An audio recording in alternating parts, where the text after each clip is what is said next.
Kasama natin yung Barangay 12 sa Dagat-Dagatan.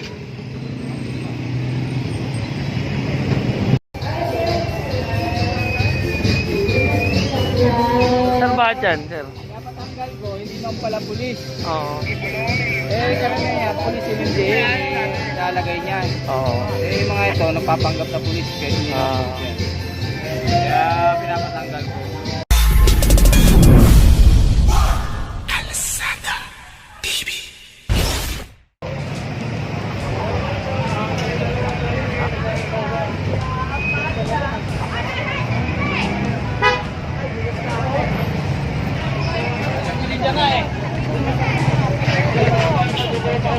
Kung tutusin, ito bawal din to mga to. Kasi nasa baba rin siya.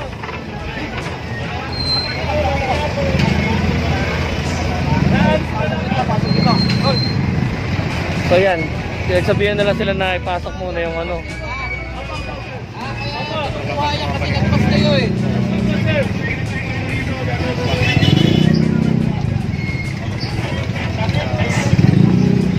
Kasi ang pinakasakop lang nila ay yung doon sa loob lang. So eto mga nasa labas na to ay bawal din yan. Kasi yung trapal na yan, yung pinakakahon niyan ay nakakadisgrasya. Gawa na yung pinakapabigat niya dahil meron dito nga mamimili na tinamaan yung mata. Kaya galit na galit si Sir Memel sa mga trapal na yan. Sa may ano, Lapu-Lapu Street, ayan, marami din natikita na ano, na taxi driver na ito yung mga matitikitan. Ito, matitikitan din to, illegal parking. Bagong gising pa yung may-ari. Sigit lang, naka na lang.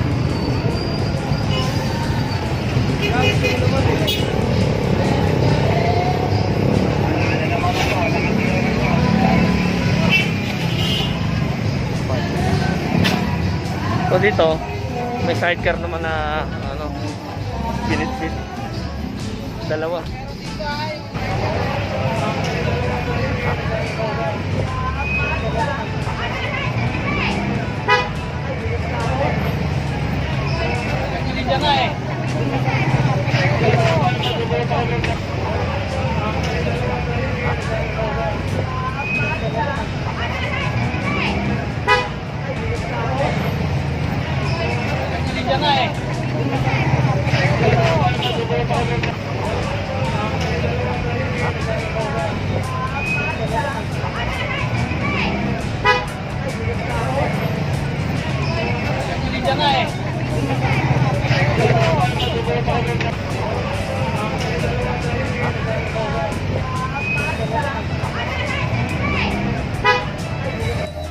So ito, pinatanggal yung ano, sticker ng ano, ng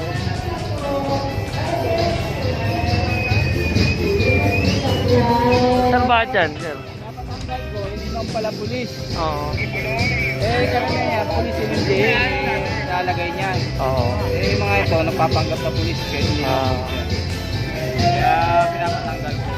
So bawal yung ano, maglalagay ka rin ng kung anong sticker. Sir, narinig nyo, Sir, yung dating may-ari ba nito ang ano? Yung dati daw ang ano, dati may-ari. Dating ang may-ari ng sasakyan ay pulis ata. Pero ngayon, si Sir nang may-ari, so bawal na yun. So, kasama natin yung Barangay 12 sa Dagat-Dagatan. So ayan, tatanggalin niya na yung ano, yung sticker. So nandito tayo sa may Plapla Street. Ayan, natikita na si Kuya. Nasa sidewalk na kasi yung ano niya, sasakyan niya. Ito pala ay isa ko pa rin pala ng ano to, Dagat-Dagatan. Itong kabilang side ng Plapla ay itong market ay Malabon na. Pero itong kabilang side na to ay isa ko pa rin pala ng Caloocan, Dagat-Dagatan. So ayan si Kuya natikitan. Gawa nung naka-illegal park yung tricycle niya. So So, ang gusto pala nga mangyari ng kapitan dito ay pati yung looban ay pasukin. So, hindi tayo pupasok sa looban. So itong mga tricycle na to ay ipinataw na.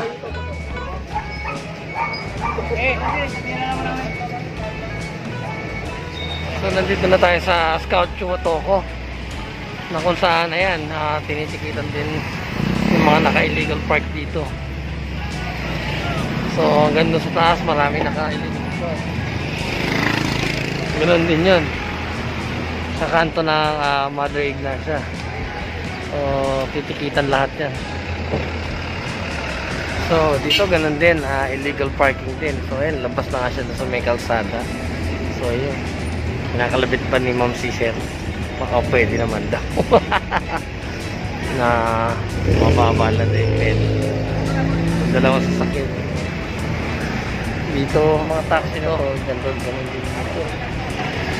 Ayan, naka-usli na yung mga ano. Hindi na nagbayaran yung iba sa kainain, nagtakasan na. Nakakagala po yung isa po. Nasa side ng komisyon. Walang mura po na lang. So, kahit ano, wala yung driver, matitikitin to. At ito naman ngayon, si ate. Nakita niyo pinunta ng MMDA dahil makalat nga yung lugar at yun nga pila nagluluto na rin at yun na rin nakatira. Ano, kung naririnig nyo, sinisermo na nun ng MMDA.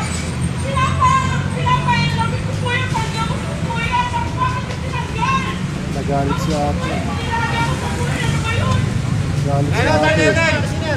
Kinuha yung karton. Gamot ko po yun, nilaga ko po yun para kinuha ko po yun sa puno eh. Ayan, dilaga niya pa raw sa puno yun. Sa may calder, yung halaman na yun. Kung ano yung iniinom niya na yun. Nagalit si ate, pinakikialaman, pati higyan, tsaka yung karton. Pasensya na kung medyo malabo yung audio ng clearing operation natin. Kaya ito, pinapaliwanag ko po sa inyo kung may mga naririnig natin para mas maintindihan at maunawaan nyo pong maigi yung nangyayari. Ay, may takure, may alagang hayop na aso nandun sa may puno. Kasi nagagalit yung MMDA dahil tinaniman ng mga puno halaman yun. Pero tingnan nyo naging itsura. Ayan, sira-sira na rin mga halaman na tinanim. Kasi pinapaganda ng ating gobyerno yung kalye, lansangan para maging maaliwalas, maging malinis. Ngunit may mga tao pa rin talaga ng mga pasaway at mga walang pakialam.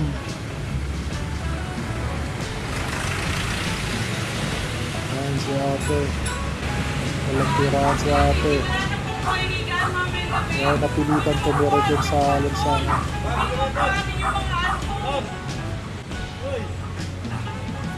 Wala na po higaan. Wala na nga po akong bahay, wala pa po akong mahiga. Ayaw mo akong mahiga sa semento, kaya nyo. Kaya nyo po sa sobrang lamig niya, kaya nyo mahiga dyan. Kaya dyan bawal na